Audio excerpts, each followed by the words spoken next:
Dito sa New Plymouth, New Zealand, meron isang obra dito ang akala ko ay isang bato lang.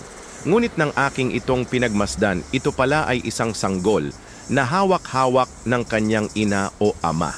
Naalala ko tuloy ang aking anak noong una ko siyang nahawakan. Ang sarap ng feeling. Ang buhay ko ay talagang nag-iba. Doon ko lang naintindihan kung ano meaning ng buhay. Na dati-rati maraming tanong sa aking isipan, bakit ako nandito? Ayoko sa mundong ito. Ayoko ng buhay ko, pero nang nagkaanak ako at nahawakan ko siya sa aking bisig at dibdib, doon ko lang naintindihan ang hiwaga at misteryo ng buhay. Naramdaman ko ang mahiwagang pag-ibig mula sa aking bisig. Nandito pala ako nang dahil sa pag-ibig. Pag-ibig ng may likha at pag-ibig ng ating mga magulang. Kayo, anong naramdaman nyo nang una nyong mahawakan ang inyong anak sa inyong mga bisig? E-comment mo lang. At sabihin mong I'm proud of you anak at mahal na mahal kita.